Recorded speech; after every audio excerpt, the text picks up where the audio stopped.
दोस्तों नमस्कार, बहुत स्वागत है आपका चौकस भारत में। मैं आपका दोस्त ब्रजेंद्र भाई। 2 अक्टूबर को प्रशांत किशोर जनसुराज को एक पार्टी का रूप देने वाले हैं। उससे पहले 2 वर्षों से यात्रा पर है।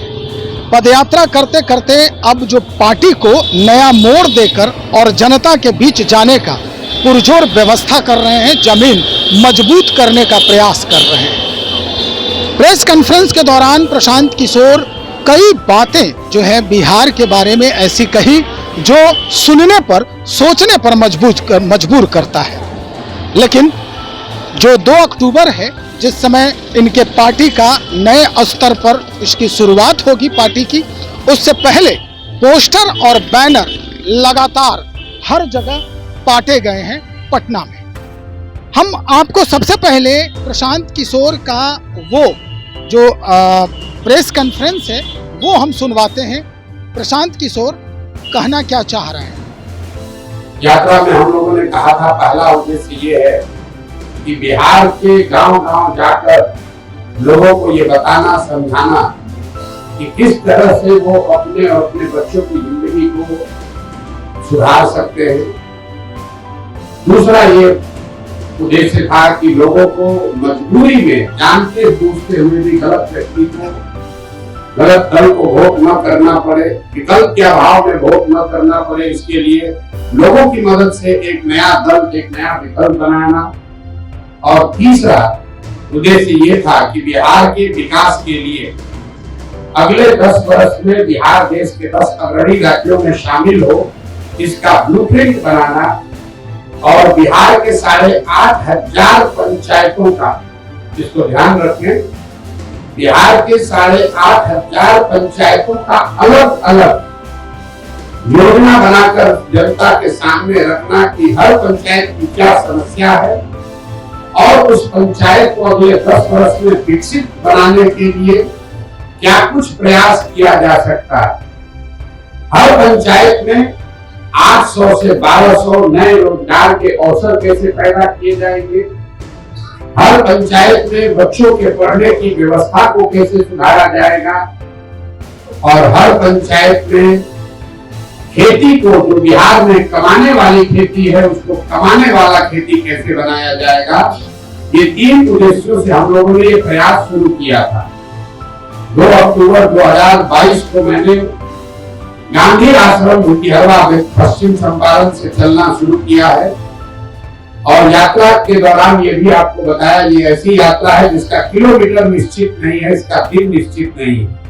इसका लक्ष्य निश्चित है कि पूरे बिहार में पैदल चल के जहां तक हो सके गांव-गांव जाकर इन 3 उद्देश्यों के पूर्ति के लिए एक सकारात्मक और ईमानदार प्रयास किया जाए कि 2 अक्टूबर को जनसुराज विधिवत तौर पर, औपचारिक तौर पर, एक राजनीतिक दल के तौर पर उसको वोटों की घोषणा की जाएगी।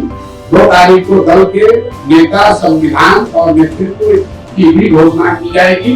उनसे आपको मुखातिब भी कराया जाएगा ताकि आप उनसे सवाल कर सके, उनकी पृष्ठभूमि की जांच कर सके, और अगर उसमें कोई गलती व्यक्ति आ जाए तो बिल्कुल उस पर टीका टिप्पणी भी करे और हमसे सवाल भी उठाए। और तीसरा जो मैंने आपको बताया कि जब दल बन जाएगा, 6 महीने अभी हमको और लगेंगे, तो बिहार के विकास का जितने लोग सवाल उठा रहे हैं कि प्रशांत किशोर कर रहे हैं, जनसुराज वाले कर रहे हैं कि 1 साल में पलायन रोक देंगे, तो 1 साल में पलायन के रोकने का पूरा खाका बिहार की जनता के सामने रखा जाएगा। उस पलायन को कैसे रोका जाएगा। सुना आपने क्या कह रहे हैं प्रशांत किशोर और क्या रणनीति है इनकी। तो चलिए अब हम आपको पोस्टर के ऊपर लेके चलते हैं कि भाई क्या कह रहा है ये तो तस्वीर है, ये क्या कहना चाहती है।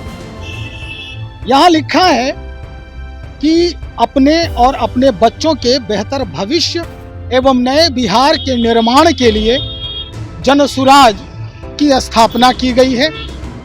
और एक अर्पणा यादव जी हैं, जनसुराज में इसके सदस्य हैं। उन्होंने इस पर लिखा है कि जो बहू का नहीं हुआ वो बिहार का क्या होगा, बिहार तो अब जनसुराज का होगा। दरअसल ये कटाक्ष जो है ये किस पर किया जा रहा है समझ में आ गया होगा। किसके लिए ये कहा जा रहा है। ये तस्वीर जो लगी है वो भारतीय जनता पार्टी कार्यालय, बिहार प्रदेश कार्यालय है, उसके ठीक सामने लगाई गई।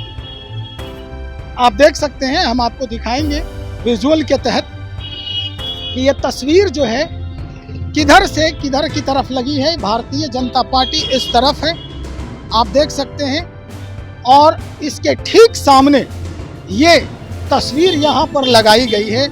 और कटाक्ष जो है किस पार्टी पर किया गया है, किस नेता पर किया गया है, ये बात भी समझ गए होंगे अब तक। लेकिन इसका फलसफा जो है वो क्या निकलने वाला है, ये तो अब उनसे बात करने पर ही पता चलेगा।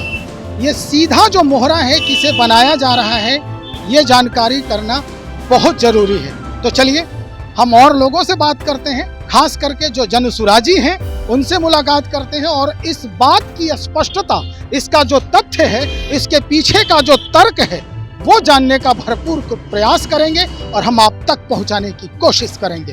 तब तक इंतजार करें, बने रहे हमारे साथ। बहुत शुक्रिया।